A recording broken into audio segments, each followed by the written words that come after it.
Disclaimer: the views and opinions contained within this video are for educational purposes. This channel dives into the darker side of reality, a place that hardly anyone seems to want to talk about. Some of the content here will shake your very beliefs. Illuminutti channel is not responsible for your mental well-being. You enter at your own risk. Viewer discretion is advised. First thing I want to point out here, this is Time magazine from January 1st, 1973. And as you can see, it says Time, Men of the Year, Triumph, and Trial. Erase the I, erase the H, you get Trump and Trial. 1973. As I asked, when did Donald Trump's criminal trial begin? Because I wasn't sure, I don't keep up with the Joneses like that. A lot of these dates say 2024, so I was like, okay, it doesn't really make sense. Then I seen this one, it said Trump's 2023 court and campaign calendar. And it just says Thursday, October 3rd, 2024, but it was published and updated since September 5th of 2023, and I was like, okay, so was it 2023 or 2024? So then I found this website, newyorkcourts.gov, the people versus Donald J. Trump. Scroll all the way to the bottom. I mean, you can read this stuff yourself if you want. Website's right here. I'm not hiding anything from you. 2025. You scroll down, 2024, all of a sudden the year disappears. It's just dates, and I'm like, okay, what year are we talking about here? All the way down at the bottom, at decision and order, which was February 15th, 2024. I was like, let's just take a gamble here. Supreme Court of the State of New York, County of New York, says right here on September 29th, 2023. So in 2023, Trump started his trial. You can't make this shit up, man. Men of the Year, Triumph, Trump, and Trial. That's Henry Kissinger, by the way, and Richard Nixon, and both pieces of shit. Anywho, 5 cents for this magazine back in 73. Probably cost you like $10 these days. I don't even know. No, I'm not looking that up either right now. We got too much other stuff to talk about and very little time to do it in because I don't want to take your attention. Take all your precious time. My point to this was, other than that weird fact that 50 years later, Trump would be on trial. Crazy. But either way, we got to go to page 6 here. Page 6. Exploring the Moon. Letters to the Editor. I downloaded this so that way we could actually read it better. Exploring the Moon. We're going to go right here. And it says, Sir, I must confess that I was one of those prisoners of limited vision you referred to in your special section on space. Now that I understand that science has determined that the age of the moon to be 4.5 billion years old, and it only cost us around $30 billion to uncover that truly mind-blowing statistic, I and my family would be sure to keep track. Next year, when the moon is 4.5 billion and 1 year old, we will hold a birthday party. You're invited. So are all the children with birth defects, leukemia, MR, etc., who could have been helped with that 30 billion. We will have a large cake made of green cheese with 4.5 billion and 1 candles on it and an American flag in the center. Amen to you guys. But seriously, $30 billion is what the Apollo missions have cost the American people. Either way, this is a really deep rabbit hole, and I want to get to one topic first here. Before we get into the whole reason why I was talking about this too is because Donald Trump during his inauguration went and gave a shout out to Elon Musk saying, we're gonna put a man on the moon. I'm like, what the we are? Really, guy? Are we? Here, hold on. Oh my god, here we are. I'm talking about it. SpaceX sends rocket to moon landing missions, and what the are you gotta be shitting me, dude. It can't be happening already, bro, because look at, maybe so, right here.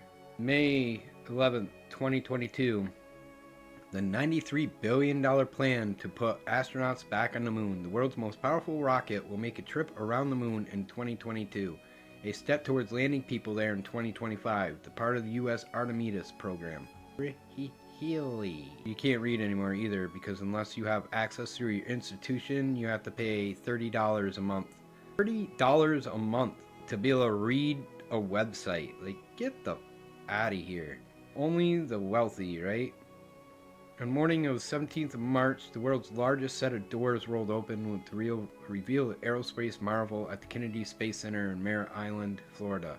NASA's biggest building stood its newest rocket, the most powerful ever built, nearly 100 meters tall. Send a command at that time, and the lander software and cameras take over and pick the safest spot for us to land. All right, Thirst 434 asks, hey Team Artemis, what Different data, and so this will really inform all those future missions. Okay, you just said it, Artemis. This is streamed January 21st, so it's not live. It was a week ago, because today is the 28th, but... first woman and person of color will travel to the moon as part of NASA's Artemis program. Preparations for Artemis 2 are underway, and we have more on that in the Moon Minute. In a moon minute, okay. $93 billion. You know, that is 1/10 of $1 trillion. I think we have bigger things to be worrying about than going back to the moon after 50 years of not being there. Like, it was 1972 the last time Apollo 17 took off to the moon. 52 years later, we are now go from billions of dollars in debt to trillions of dollars in debt, and we're going to sink 1/10 of $1 trillion just in getting a few people back to the moon. What the fuck for? Okay, I think it's important that I bring this stuff up now. Right here. So I've watched a lot of videos of these people walking around the streets and recording the tent cities that are popping up and all the homelessness happening. So we're going to spend 90 some billion dollars to put a few people on the moon. But yet in 2024, the number of people experiencing homelessness in the United States was the highest ever recorded. The rate of homelessness in the U.S. has been increasing due to a number of factors, including housing costs, economic downturn, addiction, natural disasters, migration.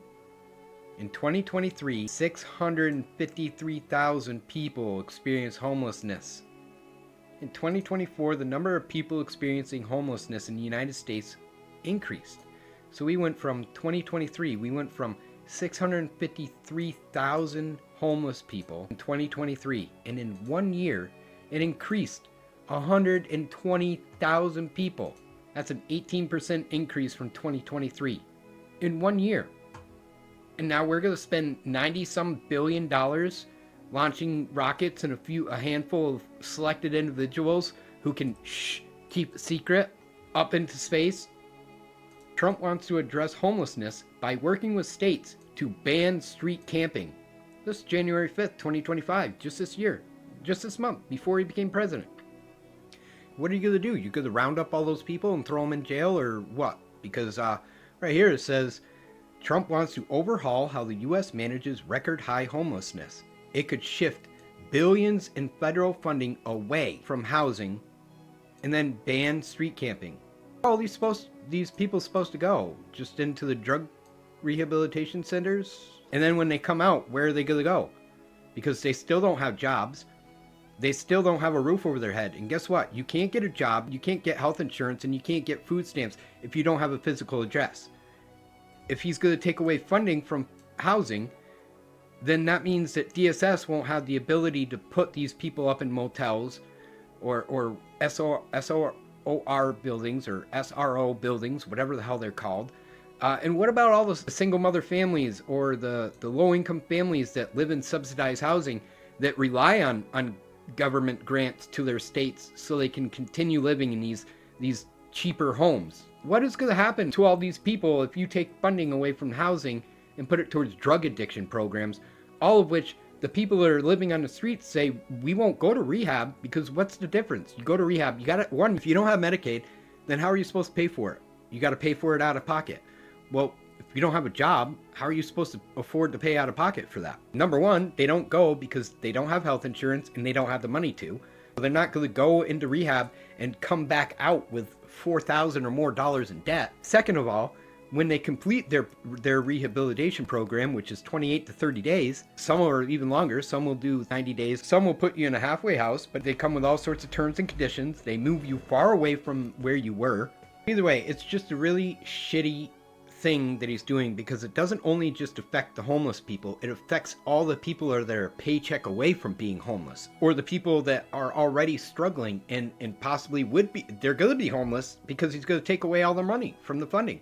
So we're spending almost $100 billion on rocket ships and missions to the moon, and now Donald Trump's talking about going to Mars. I wanted to focus on this too real quick. When Trump was running I remember him doing this no tax on overtime stuff, right?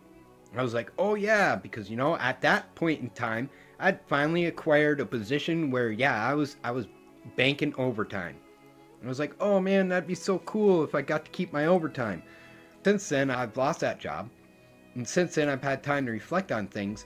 And then when he was doing all this stuff, and I watched his inauguration, and he was talking about, oh, we're not going to tax tips. He said nothing about overtime. He just said tips. And I was like, what tips? You know who makes tips? Wait staff and delivery drivers. Those are the only people that make tips as far as I know of. Like, I don't know too many other places that give you tips. Like, McDonald's doesn't do tips. Burger King doesn't do tips. Subway doesn't do tips. Like, who's that going to help? No tax on tips. Number one, the only thing that gets taxed out of tips is credit card tips. So if you leave it a tip on your credit card, whoever is getting that tip, they got to claim that and they got to take taxes out of it. So if you're going to leave a tip, leave cash because they don't have to report it. So screw the government. Keep all your money, guys. Cash tips only. F you, Donald Trump, because make America wealthy again. Yeah, you know the only people he's going to make wealthy? What jobs get the most overtime? I've worked construction. I've worked fast food. I've worked as a delivery driver. I've worked retail. I've been a CNA. Like, I'm pretty well aware of what jobs get overtime. So I asked Google so I could show you guys what jobs get the most amount of overtime, or get the most overtime. Jobs that involve manual labor, emergency services, or critical infrastructure often require overtime work. Now, you would think that manual labor means like people that put your subs together at Subway, or people that put your burger together at Burger King and McDonald's, right? Like people who are doing manual labor, things with their hands, whatnot. No. Don't get your wires crossed there, folks, because manual labor consists of construction workers, warehouse workers, which are warehouse stockers and other manual workers who are entitled to overtime pay. I used to work at Lowe's, and tell you what, Lowe's does not give you overtime unless you're a manager. Same with Walmart. Walmart does not do overtime unless you're a manager or you're really special. I worked at McDonald's just recently. McDonald's, the only people that got overtime at McDonald's were the management. You didn't get overtime if you were a lowly employee. Corporation forbade it. Managers were the ones that had to cover shifts. Managers were the only ones that could get overtime. So you mean somebody that's already making more money is the only one that's entitled to make more money? Construction workers, they make more than minimum wage restaurant employees. Warehouse workers don't at Lowe's or well, Walmart does. I don't know about Lowe's anymore, but they sure as hell, when I was working, I didn't make any more than somebody working at McDonald's. Factory workers are entitled to overtime pay. I've never worked at a factory. I've worked an assembly line, but we didn't even get overtime there either. The company only gave you 40 hours a week, and they docked half an hour lunch off of it every single day. So you worked 8-hour shifts, 5 days a week with a half an hour dock. So technically, you only got 36 and a half hours every week. You were scheduled full time and considered full time in New York State, because anything over 36 hours is considered full time. They take half an hour away from you. So you don't even get a full 40 hours, you get 36 and a half. So it's like, even if you did work overtime, like every now and then they would open up when they had a lot of production that needed to be done. They would open up on Saturday and let us work from 6 a.m. till noon. So you would work 6 hours. Well, guess what? You've already taken 3.5 away from me. So I'm at 36 and a half plus 6 hours. That puts me at 42 and a half. So that's only 2.5 hours overtime for a whole week. 2.5 hours of overtime. Woo! Yeah, I'm gonna bank on that. I've worked this job, and that job. Barely seen any overtime. As a construction worker, when I was working overtime, I got paid cash under the table. So that way my employer didn't have to pay 1.5 times the amount either way. So other jobs for emergency services are firefighters, police officers, and paramedics. Guess who was at his inaugurational parade? Firefighters, police, paramedics. Interesting. And then he did the whole YMCA shit. Like, that was police officer, firefighter, construction worker, half-naked biker, and a half-naked Indian, right? Holy Jesus. Critical infrastructure, right here. Critical infrastructure, which goes right underneath the construction worker, is certified electricians, plumbers, and HVAC technicians, which usually you have to work for a union, or you have to do many, many years under master plumber, electrician, or HVAC technician. You have to go to college. You have to get an education to get these jobs. So my point is, anyone who does not have a college education, you're not probably going to get one. Donald Trump has put an abrupt halt on federal grants and loans announced Monday night by the Trump administration created widespread confusion and costed government, Congress, state programs, and nonprofit organizations that rely on that funding. You know who also relies on federal grants and loans? Students. Students who are trying to continue in education so that they can get these kind of jobs. So if you cut federal grants and funding, well, that kind of leaves these people who are here stuck in their jobs, essentially, because there's no one to replace them. No one will be graduating if this were to continue and stay in place. The Office of Management and Budget sent a vaguely worded 2-page memo to all federal agencies Monday night, directing them to temporarily pause all activities related to obligation or disbursement of all federal financial assistance. All federal financial assistance that could conflict with President Donald Trump's agenda. My oh my, sounds like a dictator. His personal agenda. I thought he was part of the Republican Party.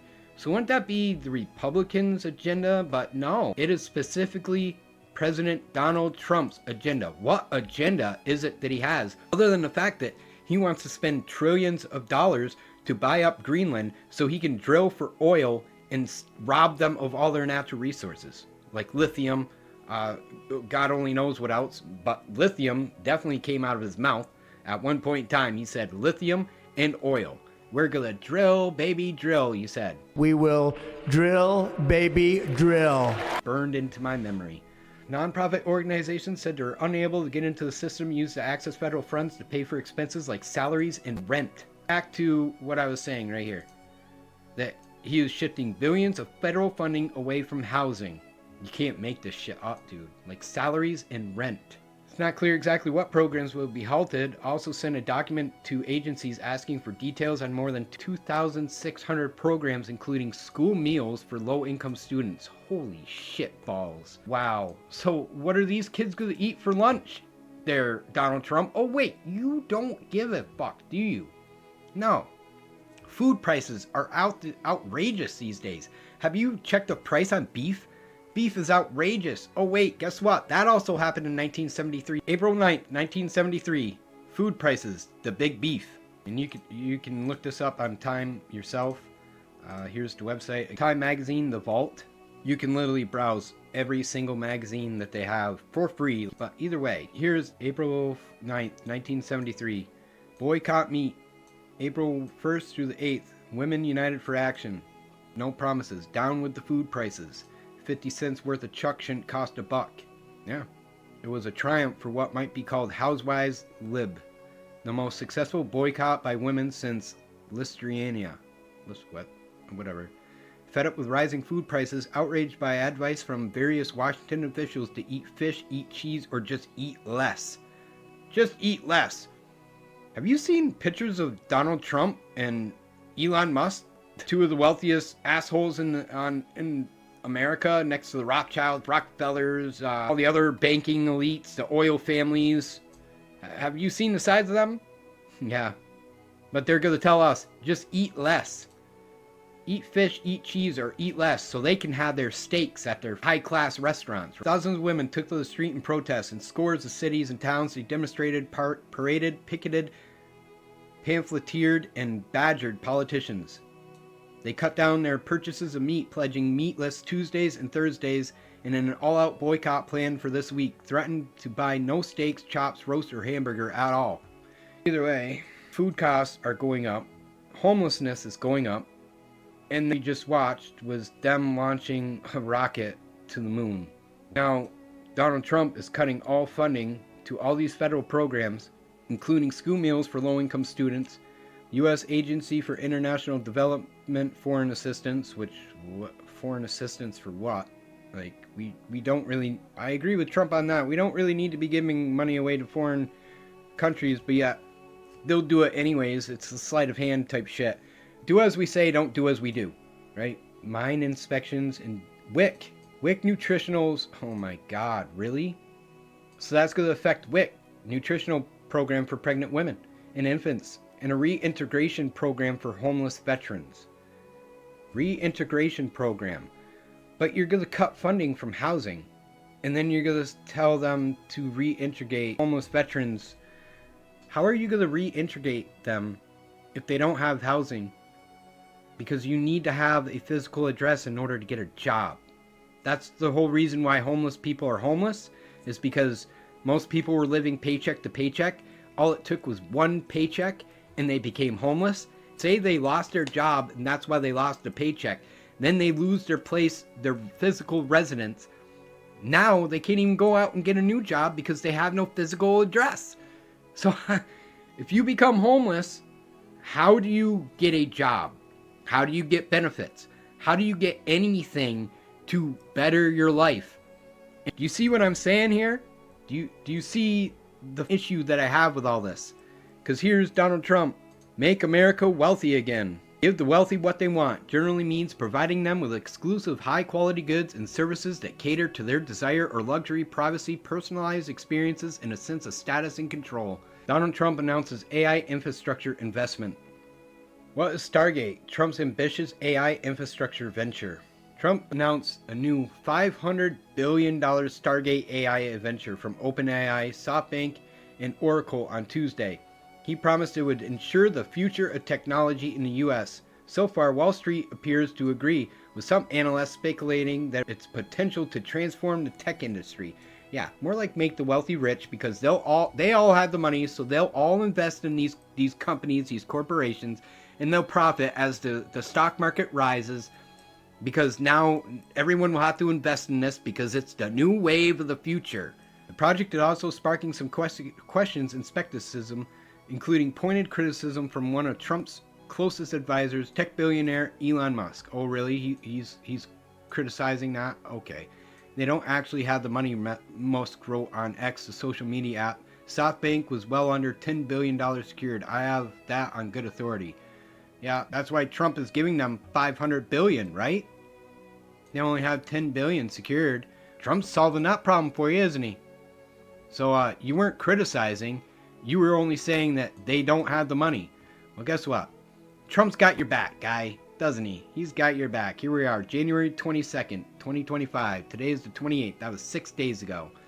Trump announced the new $500 billion Stargate AI adventure. It says President Trump announces $500 billion investment in AI. Stargate, a new project backed by OpenAI, SoftBank, and Oracle, is predicted to create 100,000 jobs. So you're going to invest $500 billion into artificial intelligence, and it's going to bring in over 100,000 American jobs almost immediately. The first 10 buildings are currently under construction in Texas. So, again, construction. So who are the people that he's taking care of the most with this whole tax-free overtime? Construction workers, factory workers. In here they should have engineers and scientists too, because they're up there too. Right here it says that Stargate's ties to digital health records, saying the project will help doctors understand the condition of their patients. What patients? Because if you don't have a physical address, you don't get health insurance, you don't get health care, you can't even go see the doctor. But they don't care about the low people. That's the point I'm trying to make here, guys. Either way, OpenAI, I have a whole video coming out about the whole AI and how crazy that is. While they're trying to get us focused up on space, they're spending $95 billion to go back to the moon. He's got $500 billion going into artificial intelligence. Meanwhile, homelessness is at unprecedented rates. So they're giving away all this money to all these fantastical shits, but they're not even taking care of the 750,000 people that are homeless right now in this country. 100,000 specialized jobs that require engineers and educated minds to work this job. Engineers, people who know how to write code and make the software, make the components, do all the data. These are specialized jobs. They're not for the average Joe. He's not going to take 100,000 people out the street and give them any of these jobs. You see what I'm saying here? Watch this. We're going to watch something now. You know what OpenAI is going to do? OpenAI and these buildings, the $500 billion that Trump is giving, is all for this. Right here.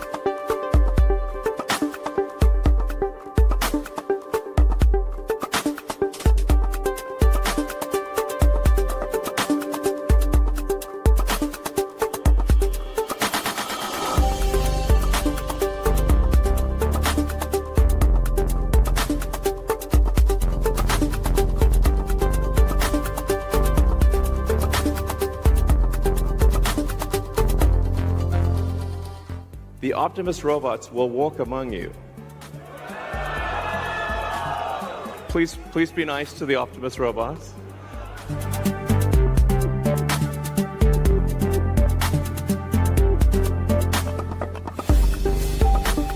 But don't worry, Donald Trump is gonna take taxes off your tip money, even though, you're not even gonna have a job, because it's gonna take away all the farming jobs. It's gonna take all the restaurant service worker jobs. Look at this. They're even gonna be security guards. Like, you can't make this shit up, bro. This is what they plan on doing right here. They will have these alongside their military personnel and cops, and if the homeless and all the other unwanted rise up against them, what are we gonna do against this? We gonna shoot at it? It's invincible. It's made out of metal, bro. What are we gonna do to it? Throw rocks at it? Burn it? You can't burn it. You can't hit it with a rock.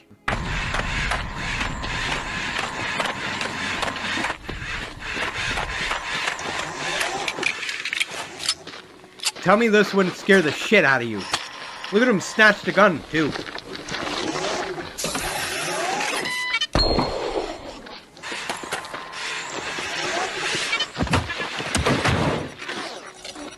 Watch. He'll get back up. Holy fucking hell.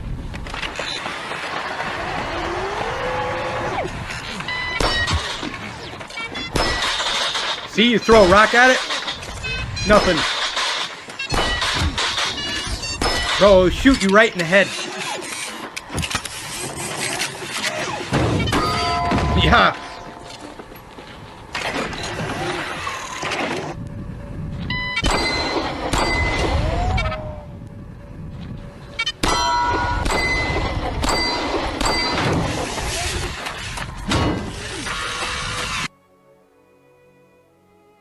Bro, every time. Come on, dude. This is what you get when you pay $73 a month for internet. Can't even play it.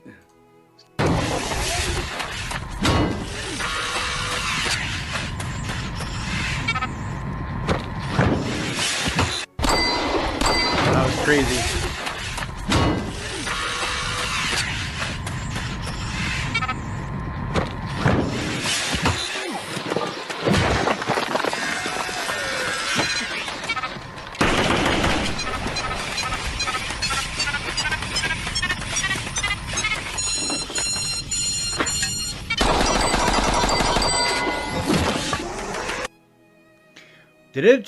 Did it look like the machine got pissed off right there because the guy was fucking with it?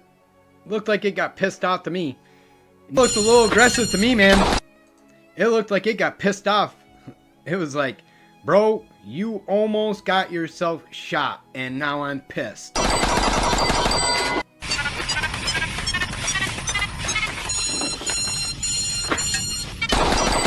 Look at it shake. Like it had to think. Like, it's like, I don't know. I'm told not to shoot humans in this instant.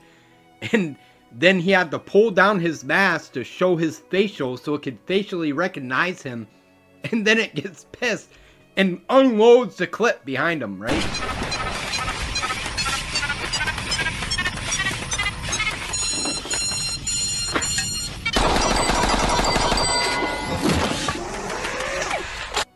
And it looked like it was about ready to flip that table over, doesn't it?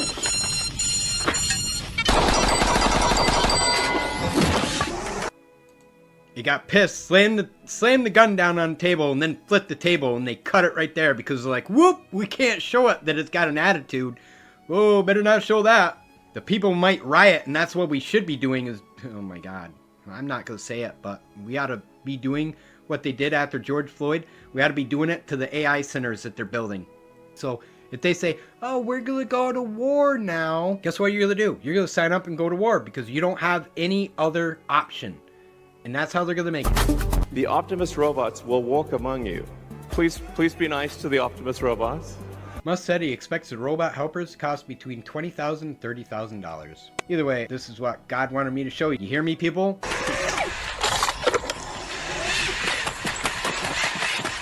Wow.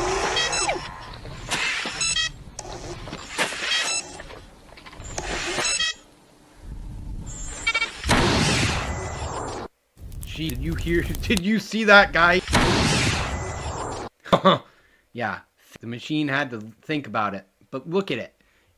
It's going to be able to get through anywhere. They already have dog ones even. China is unveiling the future of military technology at Airshow China 2024, introducing a new generation of light arms and an innovative creation, robotic wolves, modeled as wolves.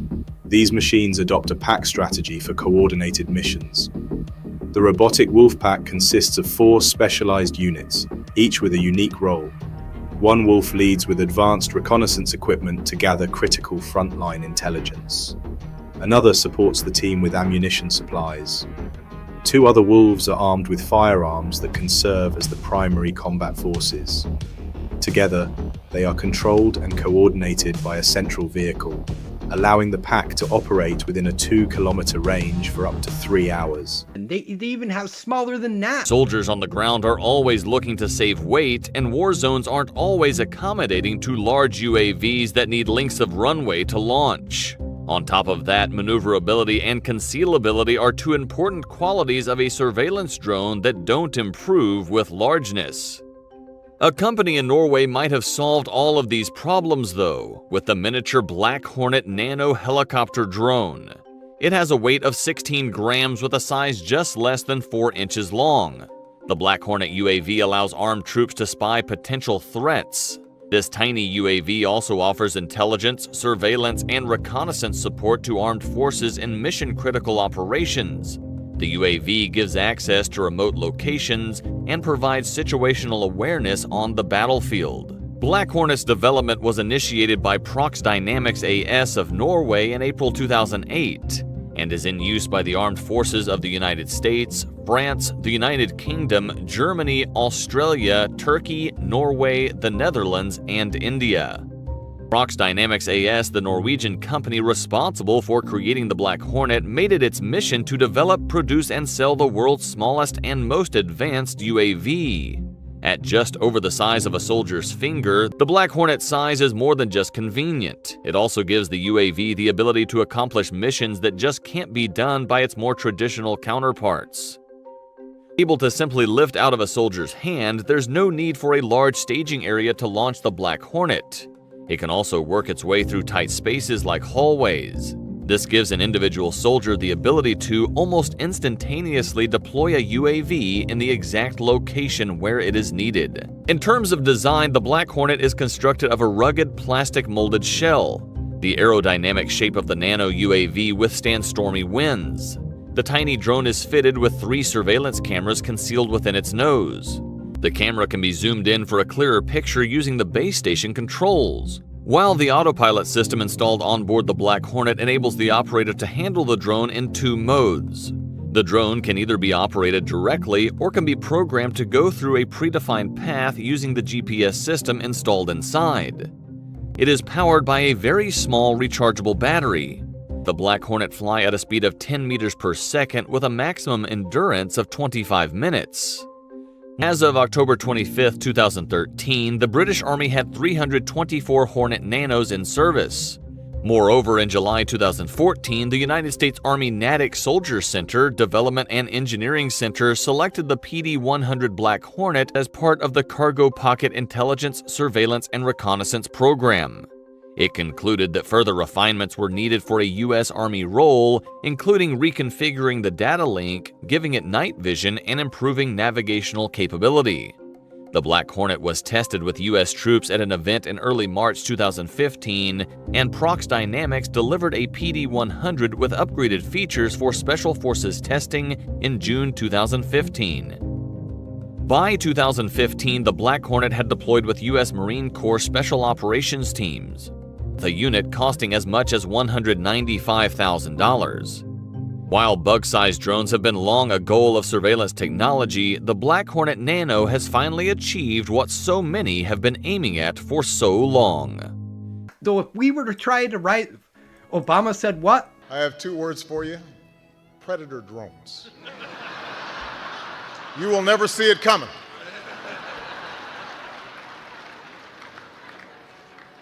You think I'm joking?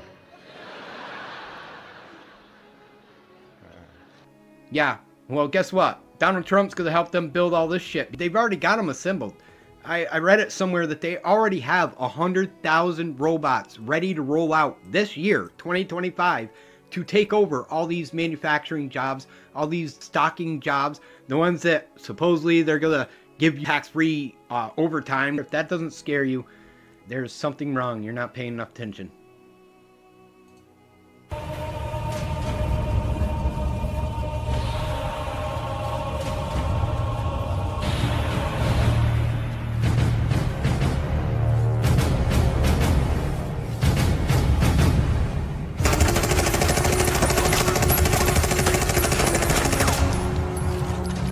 Right there.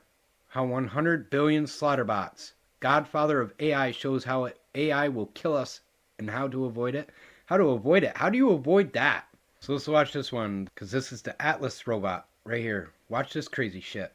Boston Dynamics has released this stunning new Atlas robot. Look and at that. A huge plan has leaked from OpenAI, with more serious and specific warnings than when Sam Altman was fired. There's also a major new plan to avoid our extinction, which actually involves accelerating AI. Elazar Yudkowsky warns that AI will likely kill all humans. There's some chance of that, and it's really important to acknowledge it, because if we don't talk about it, if we don't treat it as potentially real, we won't put enough effort into solving it. The CEO of OpenAI. Now look at, these are your jobs, your Dunkin' Donuts jobs, your McDonald's jobs, Burger King jobs, just like the military ones too. What did we say earlier? Give the wealthy what they want, providing them with exclusive high-quality goods and services that cater to their desire for luxury, privacy, personalized experience, and sense of status and control. Yeah. And what did it say with the Elon Musk one?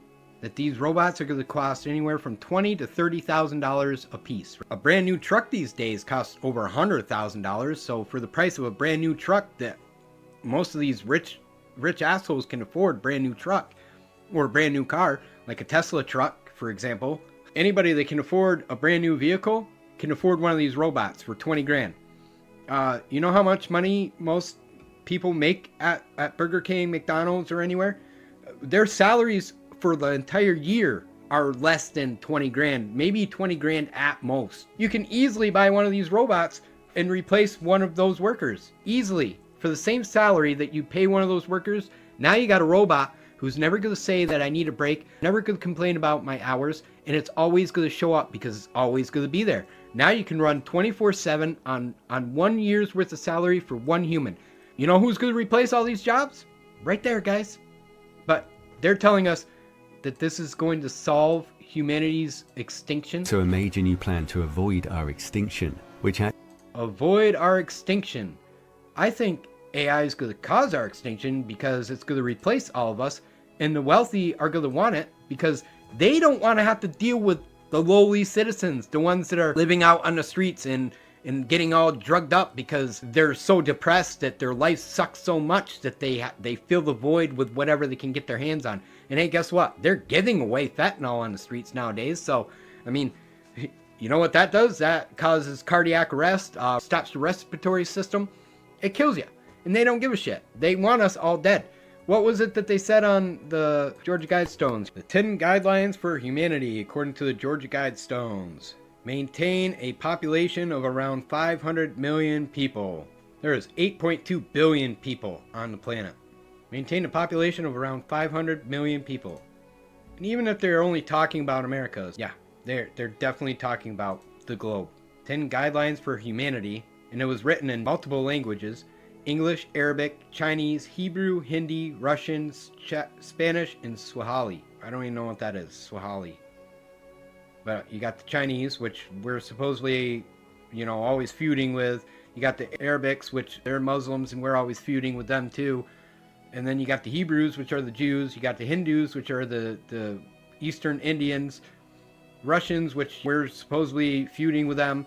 We got the Spanish, which, we need to take out the drug cartels because drug cartels have enough power and money to take out the government, and that's why we're going to send the American army after them because they're selling drugs. Well, how's that any different than what the Clinton administration was doing? Well, before Clintons were in there, they were allowing cocaine exports to happen under their under their watchful eyes.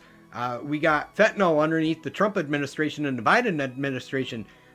We had all sorts of drugs coming through the Vietnam War, which was the whole reason why I was reading the January 1st, 1973 Times Magazine, was because it was said that there was information in there about the whole drug thing. I hadn't gotten that far. I got stuck on the whole moon landing thing, the moon thing, and I was like, oh yeah, Donald Trump said in his inauguration that he's going to put us on Mars. I was like, what?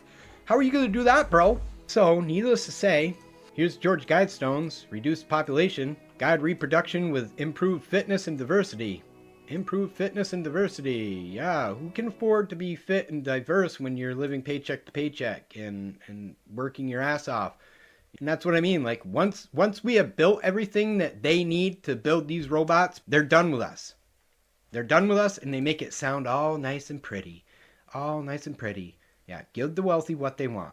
The only people that can afford this are going to be the wealthy. Can I have something to eat? Watch this. Sure thing. Watch it. The robot isn't remotely controlled, it's all neural networks. What'd he say? It's not remotely controlled. It's all neural networks, which means it is thinking, okay? Great. Can you explain why you did what you just did while you pick up this trash? On it. So I gave you the apple because it's the only edible item I could provide you with from the table. OpenAI is also backing 1X, which recently showed off these new skills. I'm not sure how people will feel about having robots like this at home. In a poll, 61% said they thought AI could threaten civilization. OpenAI saw a surprise. Now remember what he just said? OpenAI is what? OpenAI is also backing 1X, which recently showed off the... OpenAI is backing this, right? OpenAI is the one that's controlling the brains. Well, they're not controlling. They're the ones that are helping process the brains. But now we're switching topics. We're going back to the whole space launch shit, because the reason why I want to talk about this is because, like I said, we have homelessness at unprecedented rates. Donald Trump is taking budget cuts on government assistance. So, like it said in the article, the low-income children meals, housing, WIC programs. He's taking money away from all that, but putting $500 billion into OpenAI. Why? I just showed you why, for the robots. And now we got NASA spending $93 billion to put astronauts back on the moon starting 2025, which we watched a video earlier about them doing a rocket launch. NASA, Falcon 9 rocket carrying... what? The robotic what? Falcon 9 carrying the robotic Blue Ghost and Resilience landers. There's that call out we were waiting for. Stage one liquid oxygen loading is now complete. So they've already launched a rocket, right? That was phase 1. Phase 2 is the humans. So this is January 21st. Yep. So it was 7 days ago. They said something about the 15th. I don't know what that's about, but either way, January 21st. There's phase 1. Phase 1 of the $93 billion plan. Well, let's take a look at the national budget for 2024 last year. Federal budget for fiscal year 2024 was $6.75 trillion in total expenditures, which means the government spent $6.7 trillion and they only made $4.92 trillion in revenue. That means there's a deficit, which means it's like something costs $6.75, but you only got $4.92 in your pocket. You're going to have to ask somebody to borrow $1.83, or you're going to have to owe whoever you're buying from, right? You want to know the budget when the last time we launched a rocket into space and NASA was doing all the Apollo missions? They had $217.6 billion in receipts, which means they brought in, I had to look this up, what is the difference between receipts and outlays, because they changed the terms on me, right? You had expenditures and revenue, and now you got receipts and outlays. So I was like, what the? Receipts refer to money collected by the government from sources like taxes, fees, and other income, while outlays represent the money that the government actually spends on programs and services. Okay? So this is what they collected, this is what they spent. So what they collected was 217.6, and what they spent was 229.6. They spent 12 billion more than what they were earning. This was an increase of 16.4 billion in outlays from the previous year. The last time humans walked on the moon was 1972, so that's where I'm basing this information from. And the Apollo missions in total, right here. So all the Apollo missions, this is how much each cost in millions of dollars. So the last one cost 450 million. The one before that, 445 million. The very first time we landed on the moon cost 355 million. So I don't know why the $100 million increase, but all together, the total cost of the Apollo program, that took place from 1960 to 1973. And our deficit is here, like, you wonder where your money's going, right? Out the window. Because why are we so concerned about figuring out the age of the moon or trying to get people onto Mars? It's all smoke and mirrors, guys. Smoke and mirrors. While they got you looking up at the sky, thinking that something is coming down to save us, or we're gonna eventually, someday, the rich and famous are gonna escape this earth. Guess what, guys? You're not focusing on what's actually taking place on the ground right now. And that's why I had to show you the homelessness, the bullshit games of making it seem like Donald Trump's out for the people. You know, he's gonna not tax overtime. He's not gonna tax those tips. Well, I just showed you they got robots to replace all those jobs. So guess what? If you're making overtime, soak it up while you can, because pretty soon you're gonna be out of a job at $20,000 to $30,000 a piece for these robots, right? I'm sorry I'm going over this over and over again, but I feel it's very important to get it through your skulls what is happening. Like this is Elon Musk's robots. So he's got these big plans of going to Mars, putting people on Mars. More like he's got big plans on rolling out a robotic army for the rich and famous. Like, watch this next scene. It's picking up the mail, bro. So what is that? That's some rich person's maid, a housemaid, a chambermaid, right?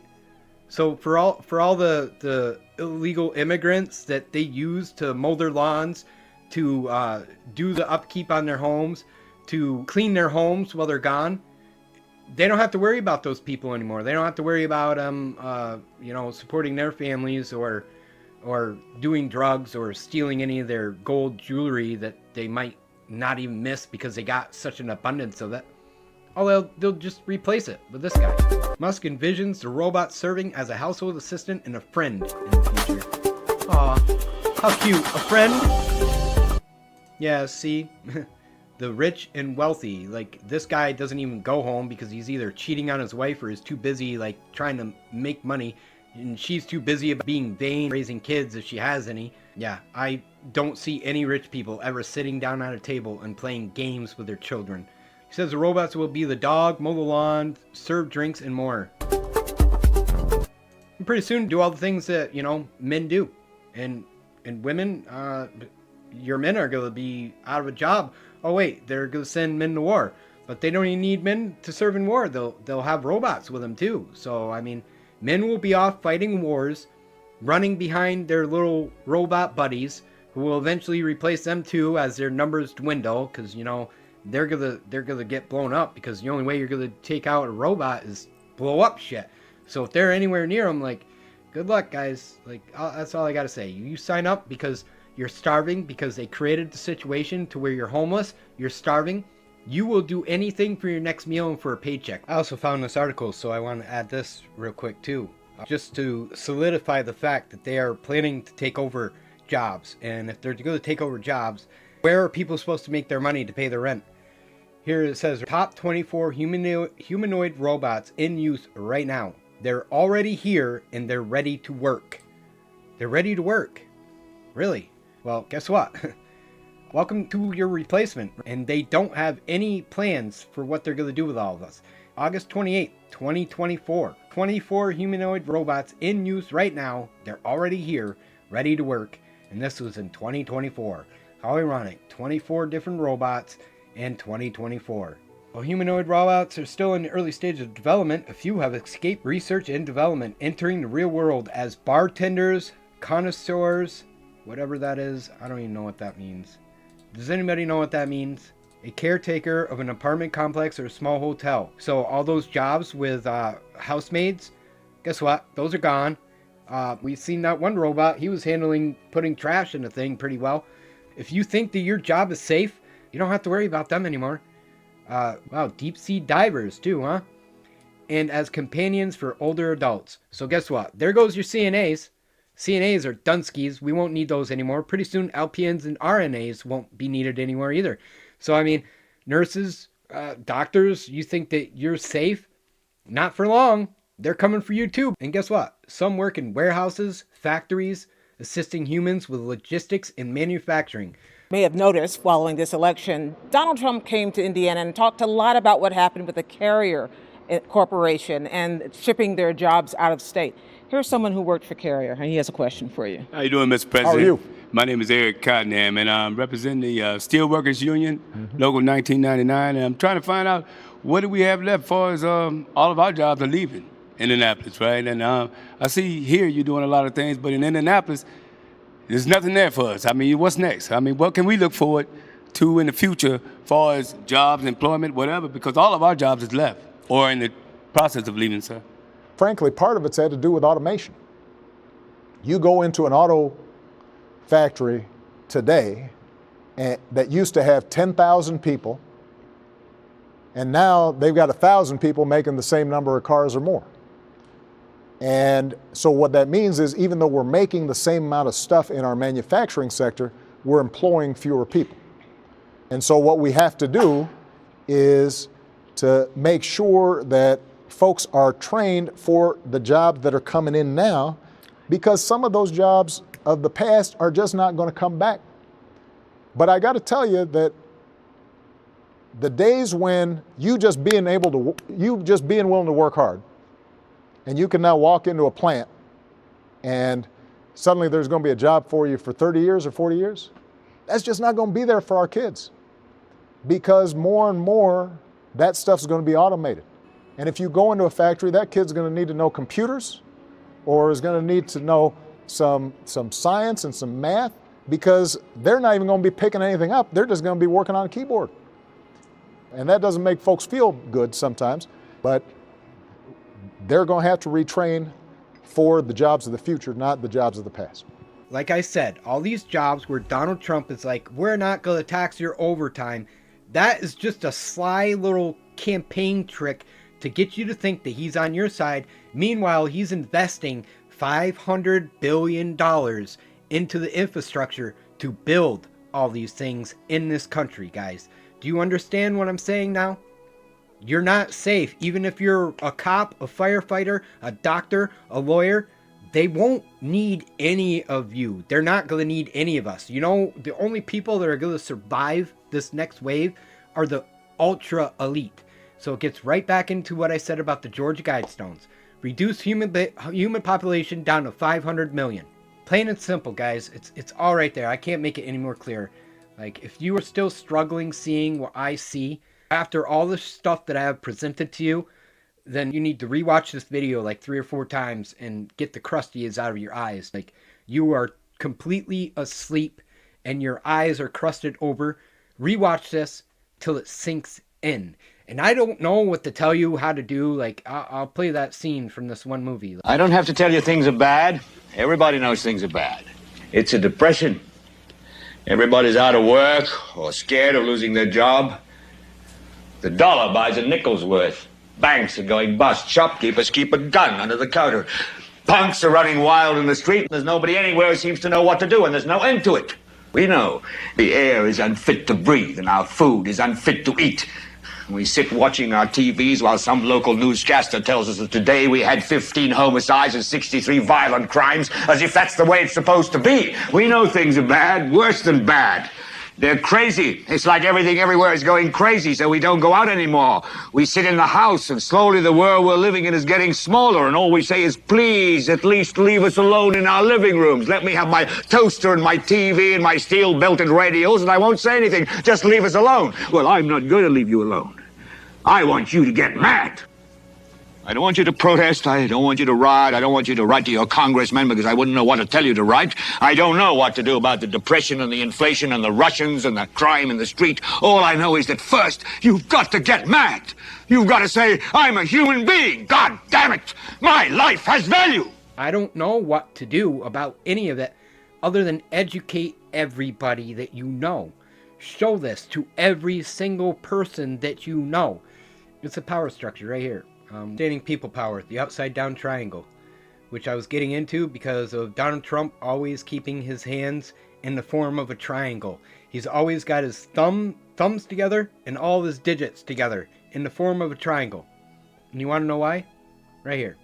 Traditional power is thought as a pyramid where power flows from the top downward. A janitor takes orders from a supervisor, who takes orders from a district head, and so on, all the way up to the CEO or head of state at the very top of the pyramid.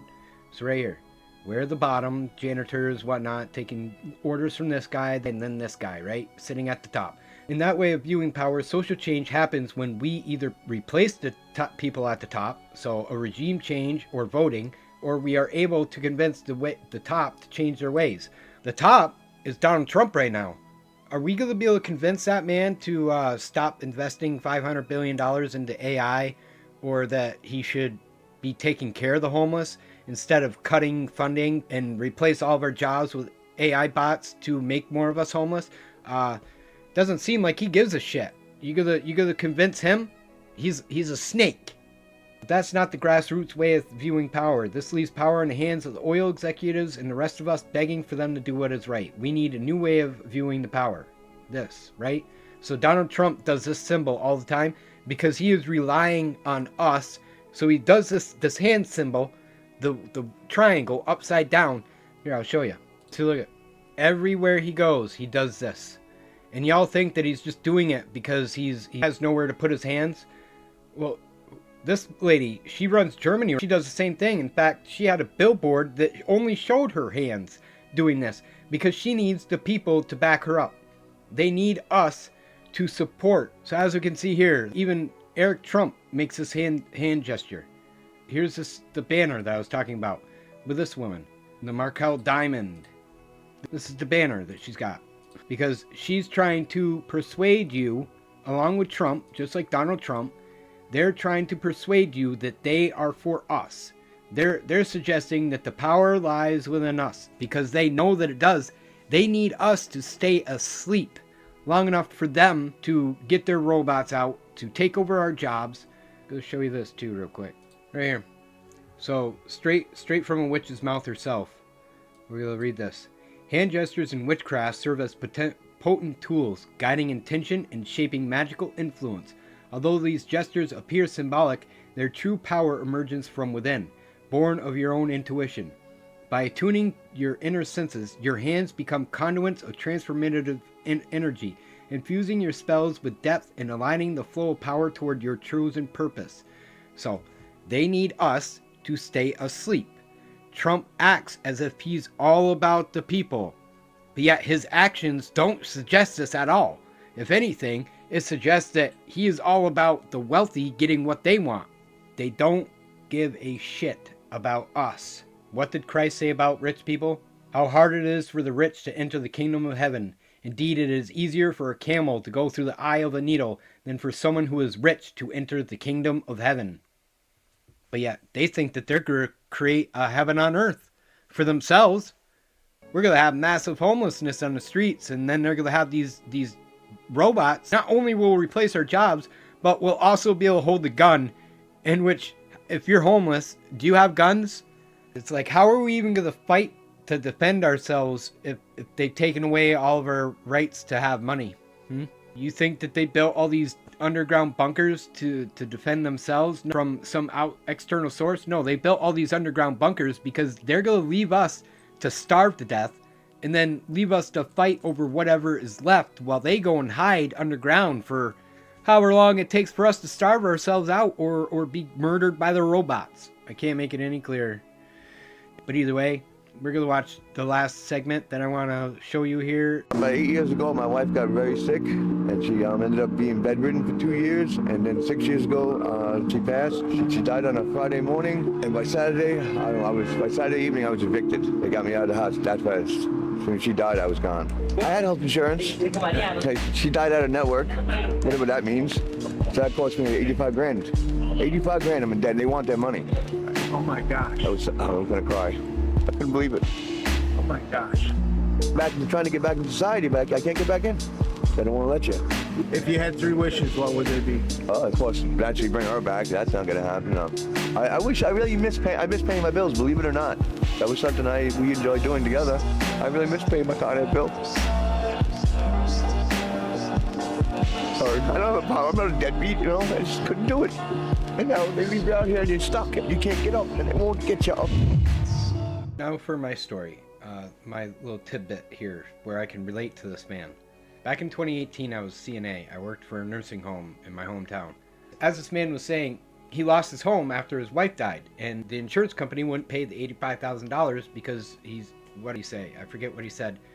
But either way, I heard a lot of these elderly people that were in my nursing home talk about how Medicaid has a spend down. So if the doctor declares that you are medically unfit to take care of yourself, so by example, an elderly woman, she was living by herself, her husband died, she was no longer able to take care of herself. She didn't have any family that was going to live with her, and instead of Medicaid paying for somebody to come work with her, like a home aide, which we have in our neighborhood, so instead of a home aide coming to take care of her, make sure that her dishes were getting done, the laundry was getting done and whatnot, they sent her to a nursing home. This woman went to tell me that before she got sent to the nursing home, she had a beautiful house, she had a nice car, you know, everything was all paid off. Her and her husband worked their butts off to get everything paid off because they wanted to give this stuff to their kids. They wanted to pass it down to their children or their grandchildren. Well, when the doctor declared that she was medically fit enough to live by herself and her kids who lived further away couldn't come stay with her, you know, they have lives, they have jobs, they have their own bills that have to get paid. They can't just up and leave everything to go home and take care of their mother. Needless to say, because she was on Medicaid and the doctor was demanding that she go to a nursing home, which is kind of like CPS coming to take your kids, but you're an elderly person. So if you're elderly and you're living alone, you want to get rid of everything that you own before they send you to a nursing home, is what she told me, because her house was worth something like $85,000, same as this guy, right? Said that the bill was $85,000, and guess what?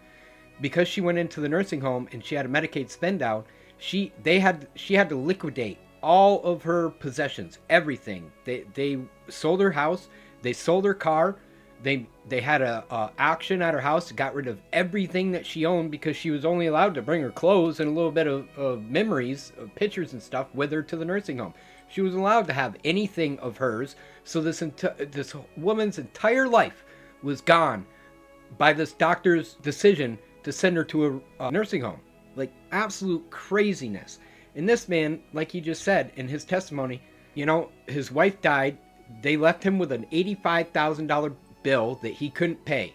Well, guess what? They want their money. They see that you have property. They're going to make you sell your home so they can collect their money. So they evicted him out of his house, took his home, and now he's on the streets. And now he can't get a job. He can't do anything because he has no permanent address. And I also want to state, too, earlier, I was talking about Donald Trump and how he wants to take away all this funding from housing and put it in drug rehabilitation centers. What happens to all the people that are homeless and aren't on drugs? You know? It's like I was saying, like the ones that are on drugs don't even want to go to the rehab centers because they still have to come out and they're still homeless. What about all the people that aren't on drugs that are homeless because of situations like this man? Or another example that I have too. Just a few years ago, the situation occurred because I was already working full time and I wasn't getting anywhere. I was just paying my bills. Like I wasn't getting anywhere. I couldn't save any money, and I was 6 months away from my lease being up. So I was like, man, what am I going to do? Like, how am I going to move out of here? Because I was unhappy. My landlord was a dick. he made me feel unwelcomed completely. Downstairs neighbor was having a fit because I walk kind of heavy. And she could hear my footsteps, and I kept her up all night. I was like, get out of here, bro. Like, seriously? So, long story short, I went and got another job.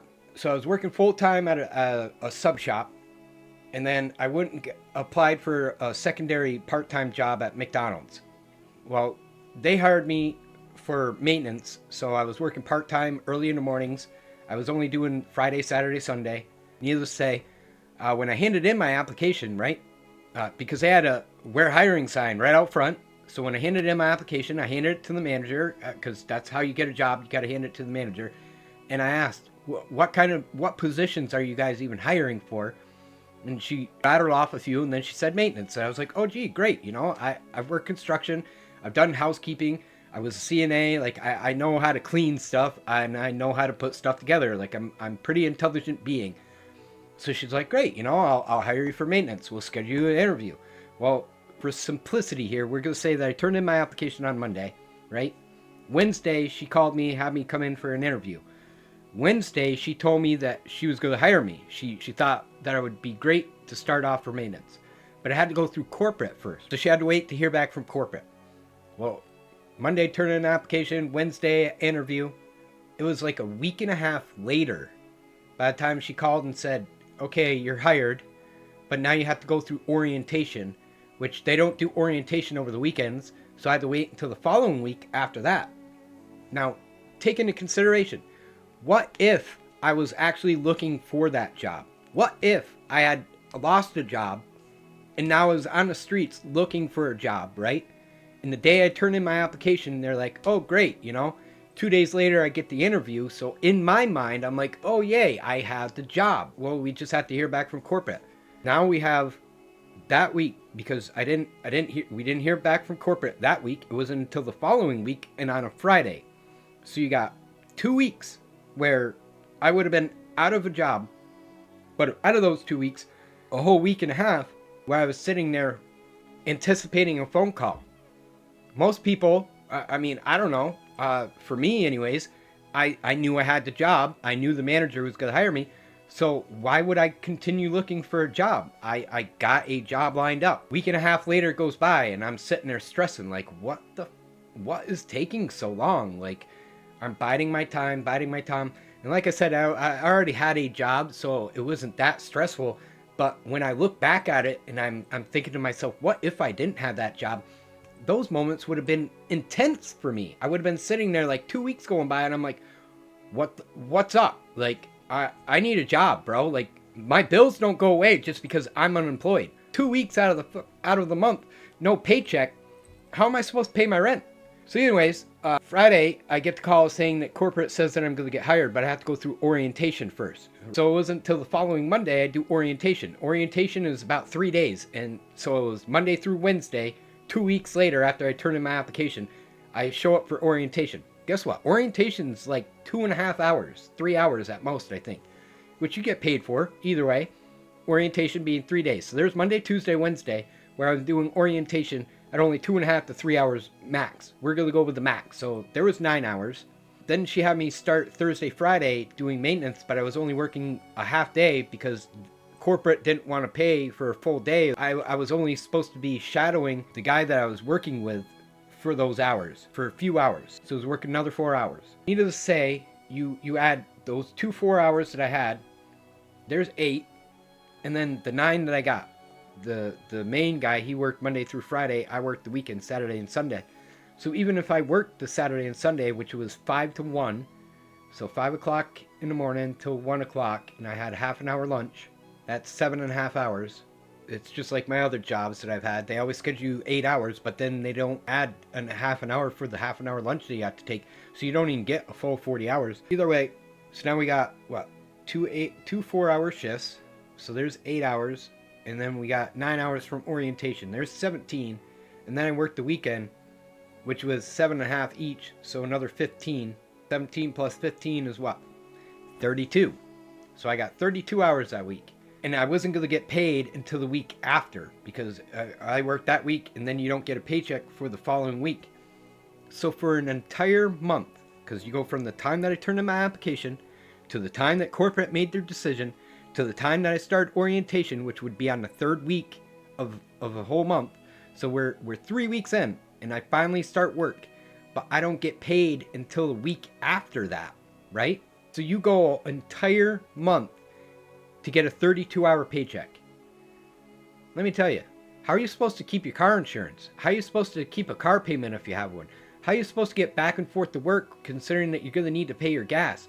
How are you supposed to pay your rent even? So that's my point, is like anyone who is struggling as it is right now, everyone, that's why they say you are literally one paycheck away.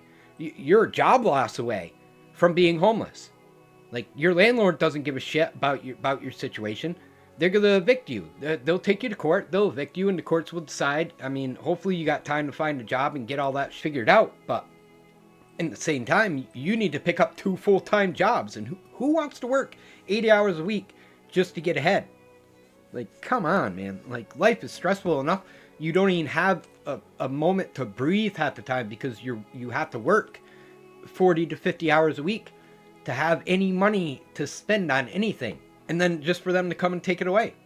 And now, like I said, Donald Trump wants to take away money from housing funding, which is going to affect all sorts of things.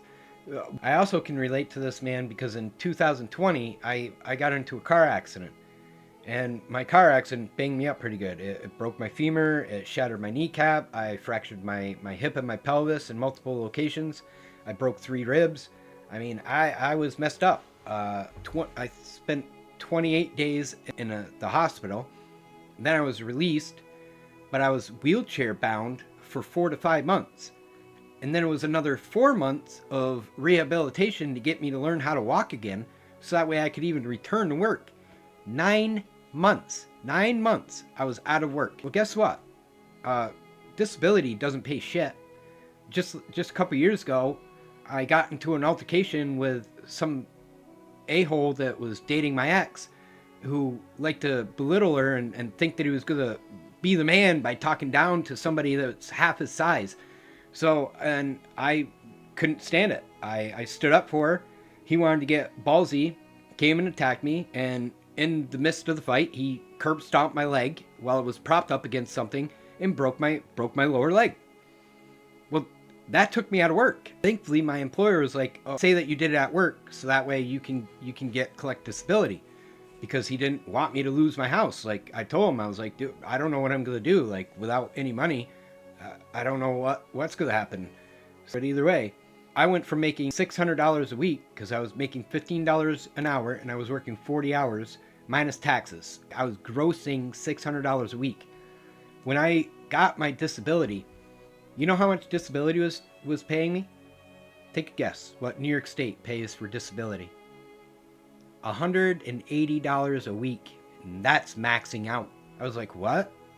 This is ridiculous. How am I supposed to pay my bills at $180 a week? So I call him up. I'm like, what is this? Like, this is as much as I get? That's not even a third of what I was making by my gross. Like, I should have been getting over 200, like at least 250 or more. But they said, no, that New York State has a cap. If you make $300 and some dollars, over $300 and some dollars a week, you only get whatever somebody making $300 and some dollars a week would get. I'm like, so even if I'm making twice the amount, I still only get what somebody is making if they're making $300 a week, which is a part-time job, working 20 some hours a week while I'm working full-time. And then you're going to give me the salary of a part-time worker? What the? Like, do you see what I mean? Like, the state, the government is all against us, bro. Literally. So I'm getting $180 a week. Thankfully, I was only taken out of work for 3 months. Either way, 3 months of getting $180 a week. Do the math on that. That's $360 every 2 weeks. That's $720 a month. My rent is $800. What up? I don't even have enough money to pay my rent. I only got $720. My rent's $800. Not to mention my car insurance. I'm going to lose my car. I'm going to lose my car insurance. How am I supposed to pay my phone, pay my internet? How am I supposed to pay my lights, my fuel bill? That's madness, bro. And that's disability on New York State if you get hurt at work. Guess what? You max out, even if you will max out at $180 a week. So you pray to God you don't ever get hurt at work. You better pray to God that you don't have more than $720 worth of bills if you live in the state of New York. And now we're going to watch what the state of New York is wanting to do, what they're spending their money on in their city to guard themselves against homelessness on their streets. What the heck are these things? And why are there 5 of them? The goal was to prevent homeless from sleeping under this bridge. Instead, it backlashed with outrage from the town. Armrests in the middle of benches to large rocks added underneath bridges. Homeless advocates call these designs hostile architecture or anti-homeless. In London and Paris, you see spikes on windowsills. In D.C., a curved bench. Hostile architecture is when cities put features in the architecture to try to keep homeless people away. So this looks like a metal covering for the subway vent, which is underneath it. At first I thought it was a bench, but you can really only sit on this corner of it. You'll notice that the top of this is incredibly uneven, and then there's these raised ridges which are on all 5 of them. And what happens if you try to lay down on it? Is that even possible? That is the most uncomfortable thing I've ever experienced. This ridge right here is going into my spine, and that's on purpose, and this is called hostile architecture. And critics of hostile architecture say that usually these types of installations are cruel and unnecessary because they target the needy. And we're gonna look at a whole bunch of examples of this. Subway benches that serve no purpose, a train station designed to make you go crazy, and several parks that look nice, but were designed to be so uncomfortable that you'll leave after 5 or 10 minutes, and they're all here in New York. Now, hostile or defensive architecture consists of public installations like this, which are designed to do one thing while preventing another thing. This right here is a normal uncovered subway grate, and in the wintertime when it's cold out, someone with nowhere to go might want to use an area like this to help keep warm because warm air comes out of here. And right now, New York City is experiencing record homelessness. And lately, both private developers and the city have been building all sorts of things like this, but they've got to be really sneaky about it, because when I found out what these were, it made me pretty uncomfortable to realize that they were specifically designed to stop people who have nothing from staying warm in the wintertime. Is that okay? And sometimes when cities build stuff like this, people find out and get really upset. And that's what happened 2 years ago when the city started introducing hostile architecture to the subway system. This is the 23rd Street and 6th Avenue subway stop, and it looks like a normal subway station, but it was the site of heated controversy when the city subway, the MTA, introduced hostile architecture to this station. A couple years ago, riders noticed that the benches in this very same platform were suddenly removed. And as you can imagine, people were not happy about that. Not only because of how cruel it might seem towards certain individuals, but also because the elderly, people who are pregnant, there's other people that need benches in the subway too, and this was a quality of life hit for everybody on this platform. And the benches were originally along this wall, and look at what the replacement is. Is this even a replacement? I mean, you can lean on it. I guess this is better than leaning yourself against the wall, which might be dirty. It has spots for 4 leaners. Now, there are 2 benches in this platform, which were put back after the city realized that their decision had outraged people. But even these have elements of hostile architecture in them. Look at these armrests. All you can do is sit here. You can't lay down. This is only like 2 feet wide. Its only purpose is for sitting. It is hostile to any other intended use. Look, you can't even be that wide in here. Some people even suggested the city had violated the Americans with Disabilities Act by removing the benches. And this isn't the first time the city had done something like this. Check this out. A year earlier, the city had removed all of the seat backs from the benches on a subway station just a couple blocks south of this one. The city claims that once they did that, they saw a reduction in the number of people loitering on the platform, along with an increase in the number of passengers who were on the platform waiting for trains. But by removing the seat backs from the benches that were already there, they essentially did exactly what this is by creating something that's less functional and lowers quality of use when they're in the subway. And I'm noticing that this is a trend because look at all the people standing with nowhere to sit. You see these concrete patches right here? There was something here. It was probably a bench. It looks to be about that wide. There's one other over here by the door, and there are no benches anywhere else. Just one more spot to lean right over there. And before we look at how the city is using these same same type of designs at a brand new train station and a bunch of public parks, it's important to understand that this is exposing the dark side of this type of architecture. Because there might be benefits as far as the orderliness of the subway system is concerned, but New York City gets pretty cold in the wintertime, and the subway is a place where needy New Yorkers go when they have nowhere else to go so that they don't freeze. And yes, the city has shelters, but they have a rather poor reputation, and because of New York's asylum crisis, the shelter system's already maxed out. And since the shelters are perceived as being dangerous, it makes tons of sense that people would rather take their chances in a place like this. And removing subway benches doesn't do anything to make people less homeless. They're still homeless, even if you remove the benches, and they've still got nowhere to go. And most critics of these types of policies, they want a clean subway too, but they don't really think it's fair to take from people who already have so little. And the city's subsequent removal of benches here and reinstallation of different benches, that basically let the city know that if they're gonna do stuff like this, they've gotta be sneakier about it, and they have been, as we're about to see.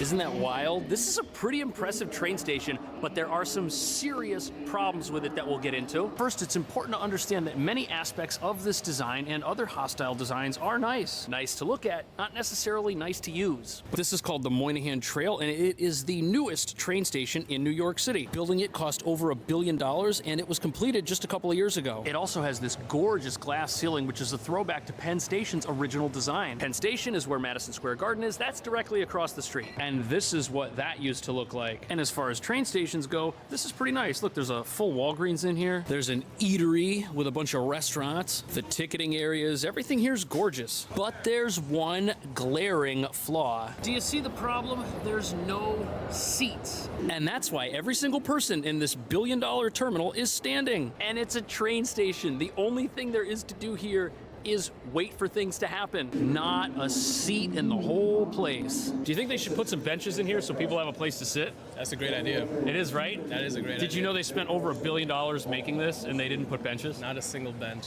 I mean, they have those lounges over there, but that's for people that have tickets. Yeah, you gotta pay.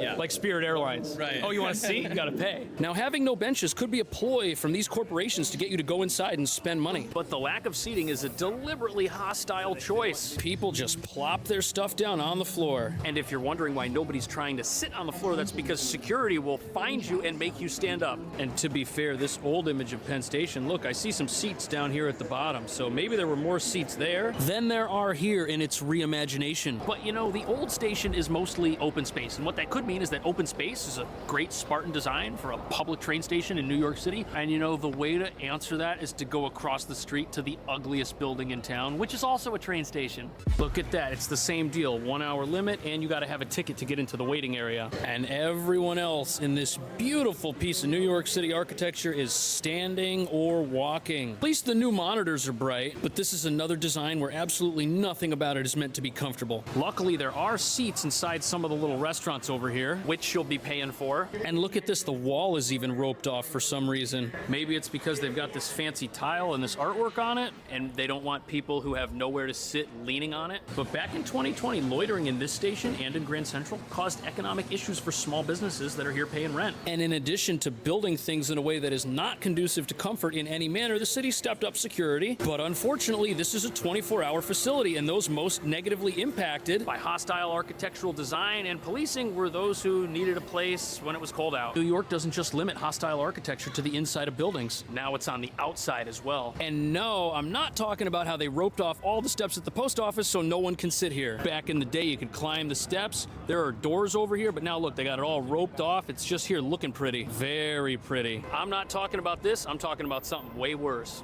This isn't really comfortable. I can't believe whoever designed this calls this a bench and got away with it. It's actually like a barrier if you think about it. This is the Highline Park, and it's actually a park built upon an old railway track, which means many parts of it are skinny and narrow, but it's also very long. It goes like 15 blocks. There be some of the old train tracks right there underneath us, and I'm guessing that these barrier benches serve to move the flow of traffic down the park. And I guess they don't want want big groups inside these little triangle areas. Oh, look, another awkward place to sit. I feel like I'm a little close to the traffic here. And this is what happens if you try to lay down on it. Look, my shoulders and arms are falling off the side. What a bizarre way to construct something. There's no way you're gonna sit on a bench like this for very long. And look at this geometric nightmare right here. I bet people were getting hurt on this thing. That's why they had to rope it off. You can see that these two benches are basically here to tell this traffic to go this way and to have this traffic come this way. Only someone with a college degree could have come up with this. I know because I have a degree. Now, in spite of how this entire section of the park is textbook hostile architecture, that changes in this area that opens up, because over here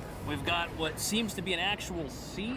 This is definitely better than the awkward bench. From time to time, they will put in very bizarre art installations, like this pink tree, which probably symbolizes something. Also of note, this is a private park, and it does close at a certain point. Check out these hostile bleachers. Maybe it's modern, maybe it's futuristic, but it's not exactly comfortable. And there's about as much legroom here as Spirit Airlines will give you. I don't think you could stay here for a very long period of time. And maybe that's the point, but what if a group of people went to a place that was filled with hostile architecture here in New York and tried to stay there? What would happen? That's what we're gonna go find out.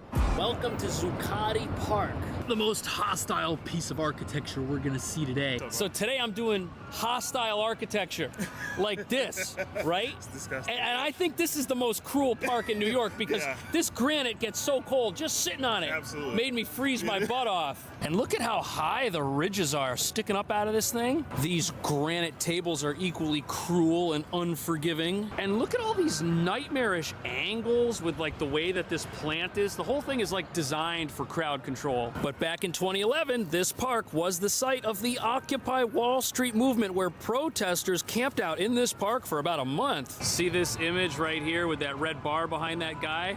That was taken right over here. And whether you agree with their message or not, it took a lot of determination to stay in this place for more than 15 minutes. I mean, it is just a barren landscape. And yes, there are trees, but look at their position. They're only designed to eliminate crowds of people. Between these benches, these trees, and these weird plant boxes right here, it's tough to have like a mass gathering. And look at this little ridge that just kind of winds along here and goes up into the stairs. Whoever built it wanted it to be here, and they wanted it to be looked at, and that's about it. Also, the protesters weren't here during the summer either. They were here from mid-October until about the end of November. It gets cold at night here in New York. Now, yes, the Occupy Wall Street movement did have significant support. There were a lot of people who donated and helped the people that were here stay here as long as they could with things like sleeping bags and food. There was even a library, and there was Wi-Fi here in the park. I'm sure there were bathrooms too, because I don't see any. Now, since 2011, the same type of mass takeover of this park hasn't happened before, and I guess these awful benches, I guess they do deter, but is that really how we want to build things? Should we build things in New York in a way that maybe doesn't lower everyone's standard of living all at the exact same time? I showed you how they want to replace us with robots. So what are they going to do when they start taking over all these small jobs? You know how many more homeless people there are going to be? And now they're taking funding away from people. So now all those people that depend on that funding are going to be homeless. And here they are, they're spending all this money on all these things to deter people from being able to stay warm in their city during the wintertime who are homeless. They're doing nothing to build shelters. Instead, they're spending their money on deterrence. Are you kidding me? These are the people that we elect, the people that we allow to have a six-figure paycheck, if not more, every single year. And this is what they do? This is what they spend their money on? Spend their time thinking of? And whoever they paid, the architect, the engineer, that made a six-figure salary that year by designing all this shit, they could have fired that guy and sink that 6 figures into building a building where these homeless people could have lived, so they can get back on their feet. Because like I showed you in that first video with the one guy saying, I want to get back into society, but they won't let me. I don't have a physical address. I can't get a job. I can't get anything. No, really. I know this very well. If you don't have an address, guess what? They don't give a shit.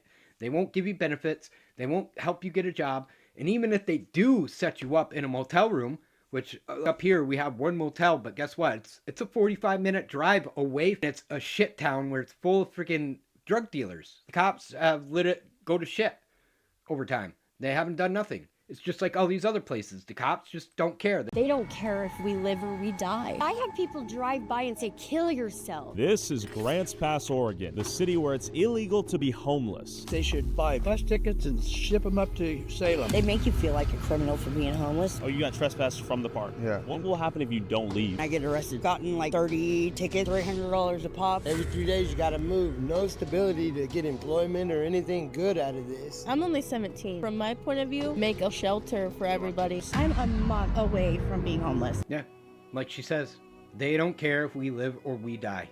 Does she look like a drug addict to you? No, she looks like somebody who was struggling to keep her bills paid. In fact, she looks like one of the nurses that I used to work under. So what happens? She lost her high-paying job. You know, I'm just throwing a story out there. A nurse who was a single mother, struggling to keep her bills paid. She was managing because when you're taking into consideration a mortgage, a car payment, car insurance, your kids being taken care of, feeding your kids, because the more you make, you don't get food stamps and stuff. You don't get free health insurance. You actually have to pay for that. Obamacare was a joke too, because after Obama left office and Trump was in office, they started charging. Well, that was when I got a letter in the mail saying that I was going to have to start paying for my health insurance. And I was looking at the chart and I was like, holy shit, man. Like, the least amount that I was going to have to pay was like $280 a month for health insurance. What? $280? How am I supposed to swing $300 a month? And then it still had a copay. You only got so much money off your prescriptions. My car insurance was $120 a month. I was going to pay double what I was paying as a high-risk driver for basic health insurance, because that was just a basic one. The more expensive one was one that did dental and eye coverage, but that was like $400 a month. So now you're telling me that if I have to go to the doctors twice a year for checkups, I'm supposed to pay $280 a month? So that's going to be what? That's close to $3,600 a year, so I can go have a couple of checkups every year to make sure that I'm doing all right. I was like, dude, nope.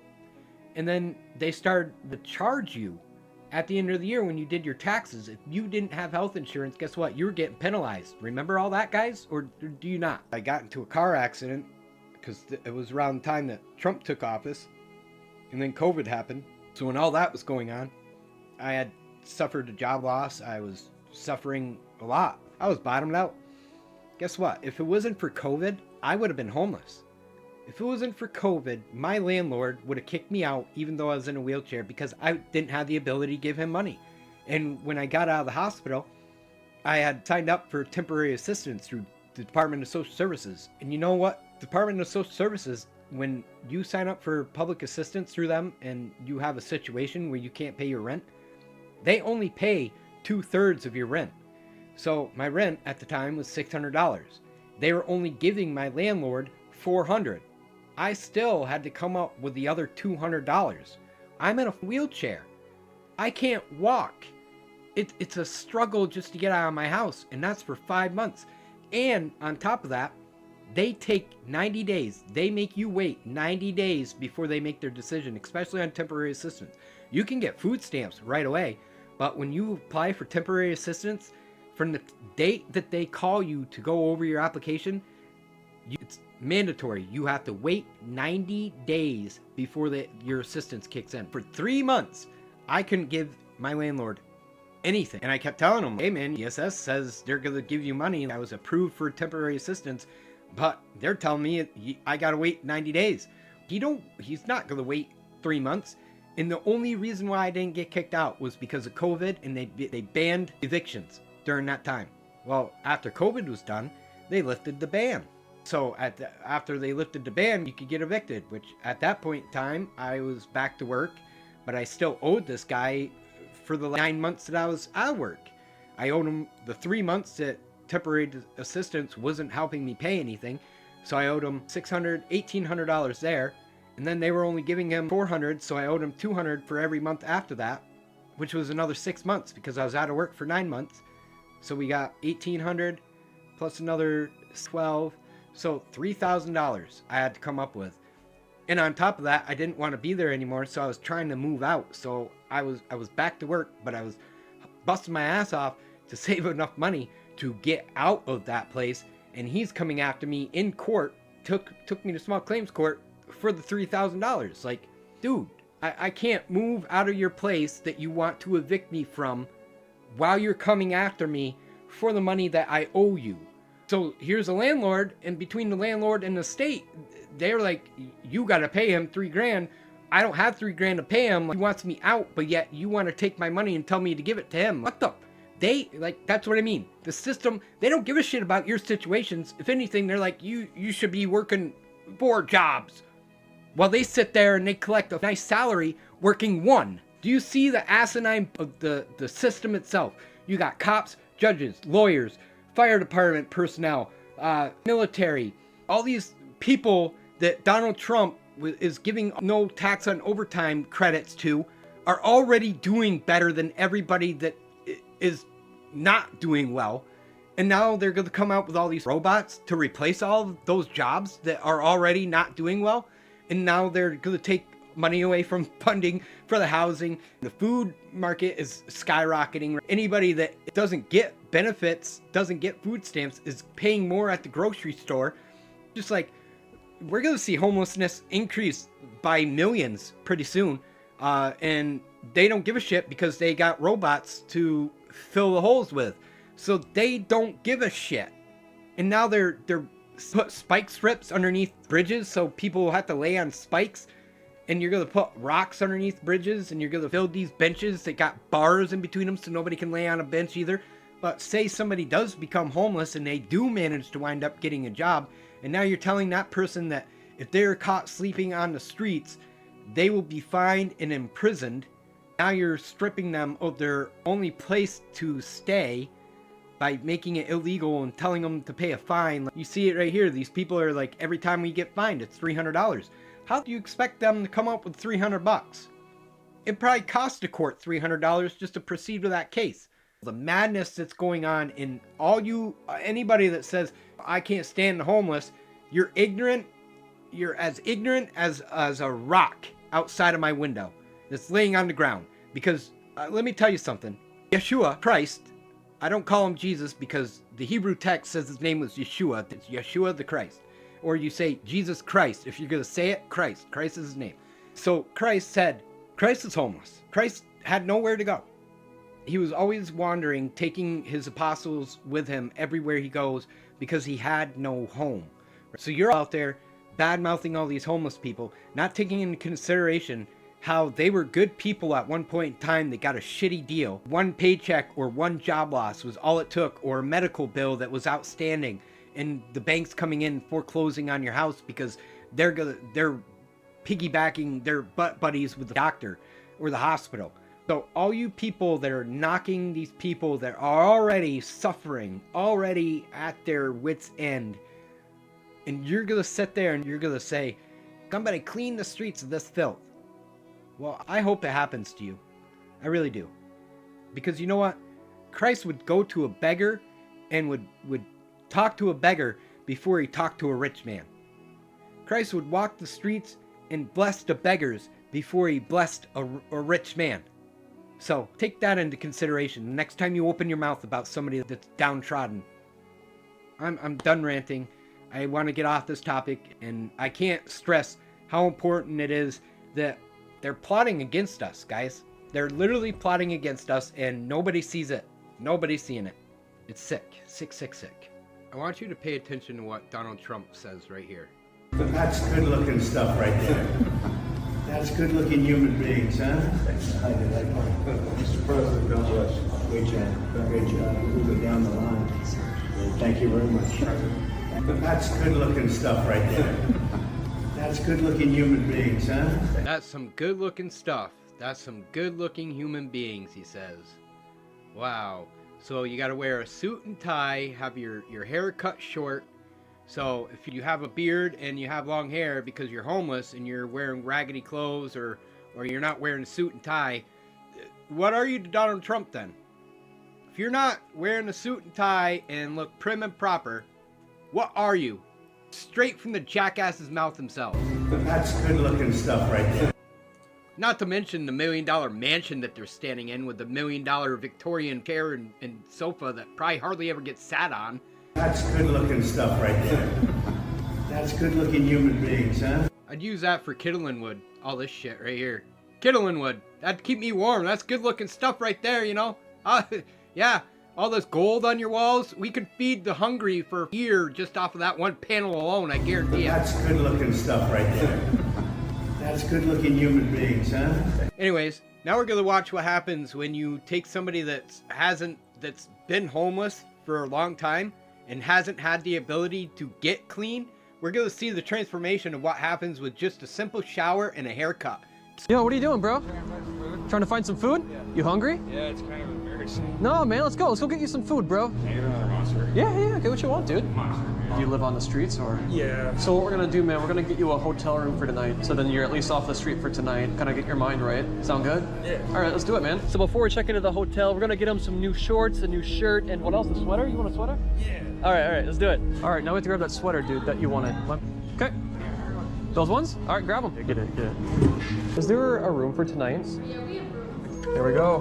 All right, go shower up. Put these clothes on, bro, and then I got a surprise for you. All right. Awesome, man. Let's go get a haircut. When's the last time you showered? February. Oh, really?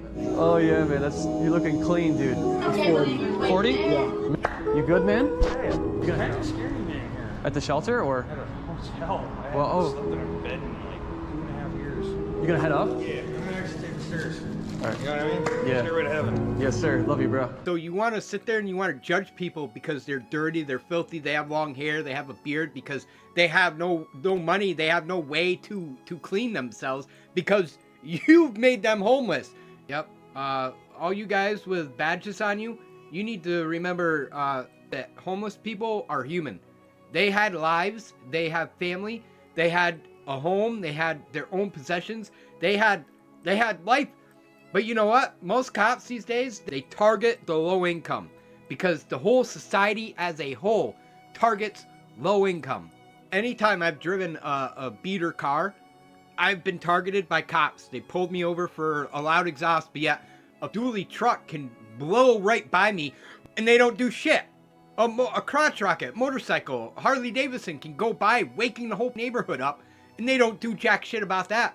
But I'm driving a car that's got some rust on it and it might have a few dents on it and it's got a small exhaust leak and bam, they nail you for a $300 fix-it ticket. Remember, suit and tie, prim and proper, shaved face.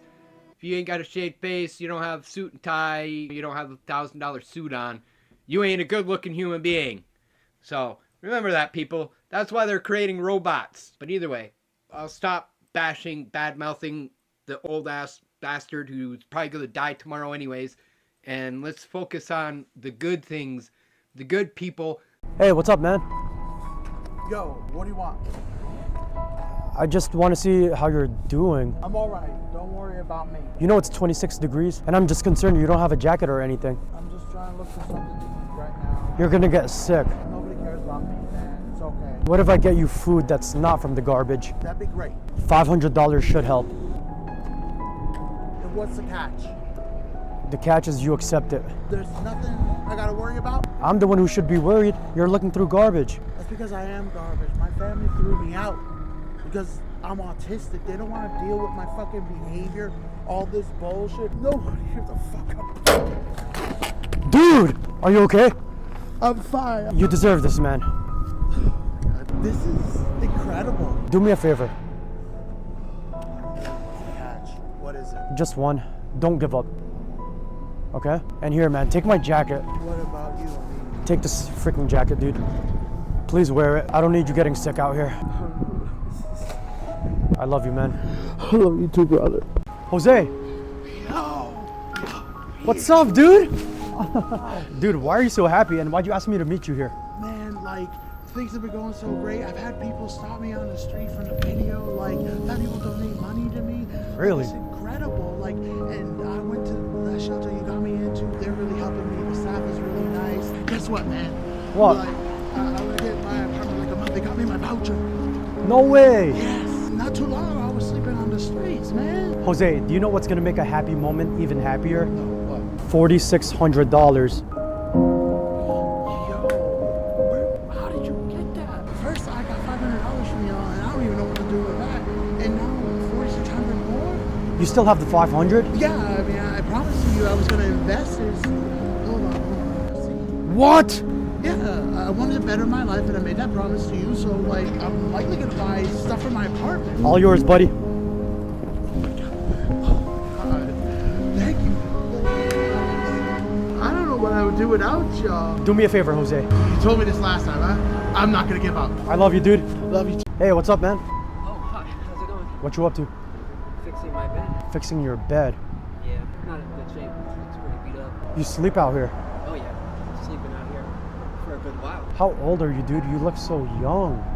25. How'd you end up out here? Well, my parents kicked me out, and I didn't have a place for myself yet. Is there anything I can do to make your day better? Anything at all? Well, actually, you're already doing it.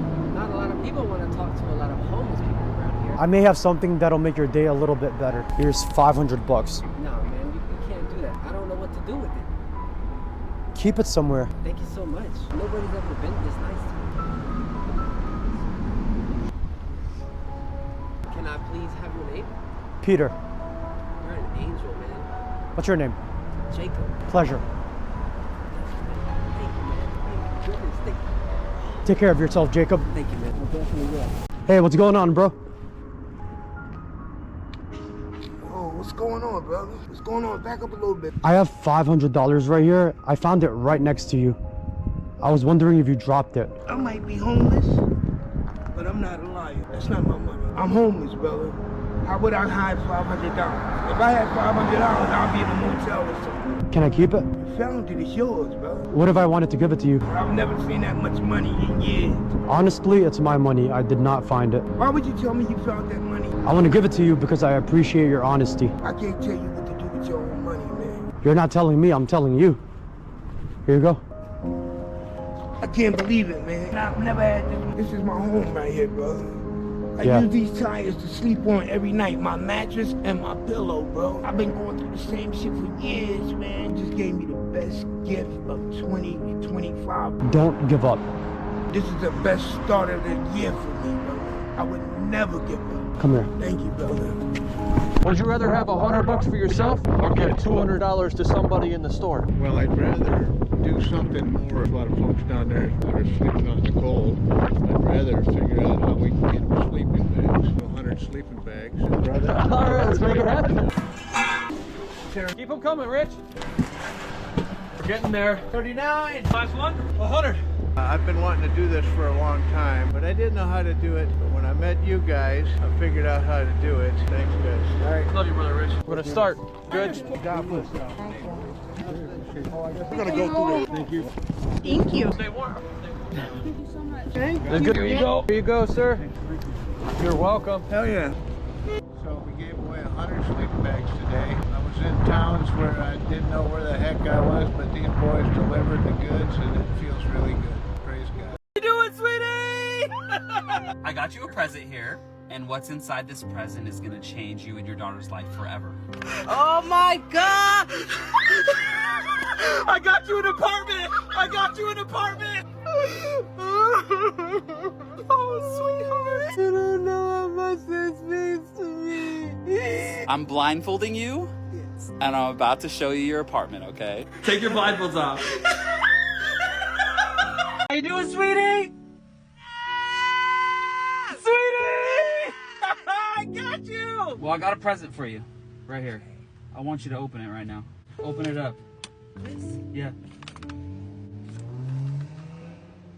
I got you an apartment. It's ready to go right now. I'm taking you. Yep. Oh, you're crazy. You're no longer homeless. You're crazy. Oh my God. I'm blindfolding you, okay? Are you ready? Yeah.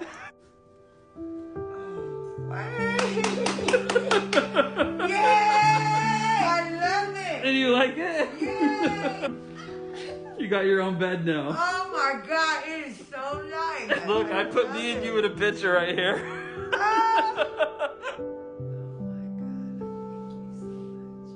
Now that I've shown you that there are some good people in the world and that there are people that can do good things and how it can transform these people's lives, I want to leave you with this last little section here. This is from Luke chapter 6, verses 20 through 45. and what it has to say about poor people. These are Jesus' words too, by the way, Yeshua's words. Then he lifted up his eyes towards his disciples and said, "Blessed are you, poor, for yours is the kingdom of God. Blessed are you who hunger now, for you shall be filled. Blessed are you who weep now, for you shall laugh. Blessed are you when men hate you, when they exclude you, and revile you, and cast out your name as evil, for the Son of Man's sake. Rejoice in that day and leap for joy, for indeed your reward is great in heaven. For in like manner their fathers did to the prophets. But woe to you who are rich, for you who have received your consolation. Woe to you who are full, for you shall hunger. Woe to you who laugh now, for you shall mourn and weep. Woe to you when all men speak well of you, for so did their fathers to false prophets. But I say to you who hear, love your enemies, do good to those who hate you, bless those who curse you, and pray for those who spitefully use you. To him who strikes you on one cheek, offer the other also.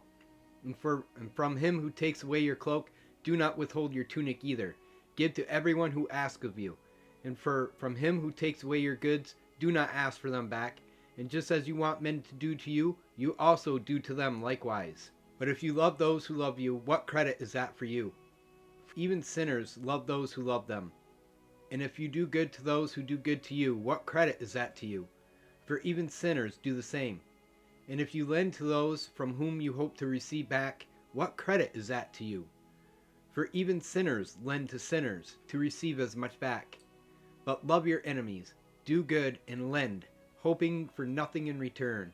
For your reward will be great, and you will be sons of the Most High.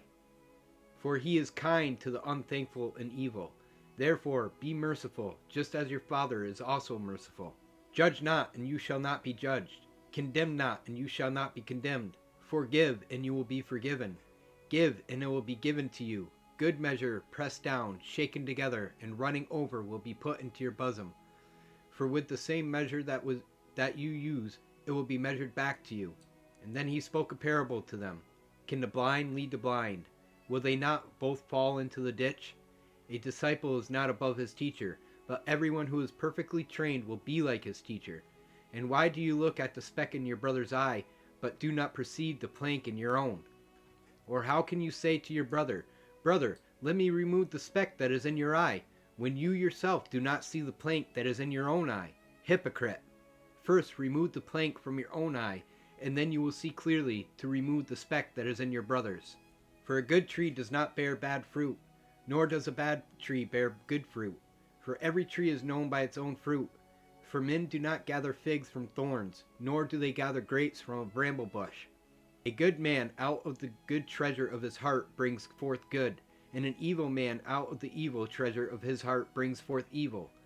For out of the abundance of his heart his mouth speaks. So when you see Donald Trump sitting here talking all these good things, but yet all he brings about are evil, you know his fruit. You know the tree is bad.